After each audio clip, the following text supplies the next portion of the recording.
And the Grammy Award-winning band Linkin Park has hired a team of weather experts for their upcoming tour in an effort to keep their fans safe from the threat of severe weather. A live interview with the group's tour manager explains why.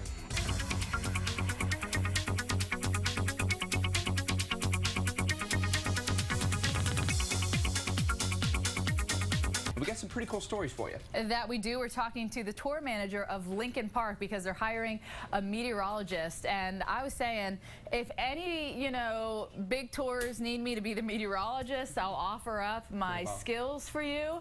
Well, a group of meteorologists are going to help them out. This is, of course, because of the Indiana stage collapse. It seems like it might be a preemptive strike after what happened with Sugar Land last year in Indiana during the state fair and the thunderstorm there. So we're going to talk to them coming up this morning. Also, scientists now say... And, of course, severe weather has been taking its toll, it seems like, on concerts and outdoor festivities. It certainly has been of late, and a high-profile rock band is making weather information, believe it or not, their opening act. Linkin Park has hired meteorologists to give them specific storm reports for their concert venue. Jim Digby is the production manager for the Grammy Award-winning band. He joins us live from Burbank, California this morning. Jim, it is good to talk to you. What led the group to actually decide to hire meteorologists for their tour this go-round? Well, certainly on the heels of last year's tragic events in Indiana, there's a heightened sense of concern across the industry. And, Linkin Park as a band has always had safety as the first and foremost priority throughout their journey, their 12-year journey. And I went through a severe weather training program at Norman, Oklahoma at the National Weather Center and met the folks at Weather Decision Technologies, and that's how we came to meet and came to move forward. Jim, very impressive that you went through that training. So at what point are you going to call off a show? Do you guys have guidelines for that right now?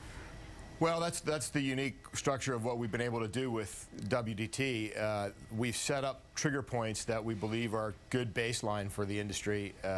And, lightning 10 miles out, lightning 6 miles out. And there's a decision matrix that we've put in place that will inform us what to do when these triggers are met so that we're not having to make those decisions on the fly when the weather's actually with us. Jim, it seemed like if we go back to last summer, and we all know what happened at the Indiana State Fair with the Sugar Land concert, it seemed like there was so much confusion at the time as to what was coming. There was a disconnect between the forecasters as the National Weather Service and the people that were actually supposed to make a decision at the fairgrounds itself. Is what you're doing hoping to alleviate any of that at all? Well, one of the things I learned at the National Weather Center is, when it comes to life safety, weather is not an amateur's job. It's a professional's job. So that's why we've hired this company to look after us. We will have all of these decisions already made long before, when the sky is clear. And when the decision comes, because we've got an alert from Weather Decision Technologies, we'll just take action and get off the stage if that's necessary. We'll evacuate the fans if that's necessary.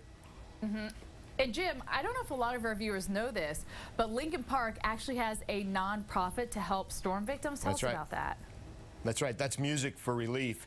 That was formed on the heels of the Banda Aceh tsunami. The band felt driven to go ahead and do something about that, and Music for Relief has had a good run now where we're helping victims in Haiti. We're in the Power of the World campaign, putting solar-powered light bulbs in Haiti for people to see after dark. Linkin Park as a band is constantly active in disaster relief. Well, doing a great thing, we think, this year with their new teaming up with meteorologists. Well, Jim Digby, appreciate your time this morning. Best of luck out there on the tour. Have a great tour, and thanks for joining us so early, too, by the way. He's in early LA. out there in California, but something very cool from the band. And Linkin Park, they, tend to have a little fun and perform late, so definitely very early. Those guys can rock, can they not? Still to come, how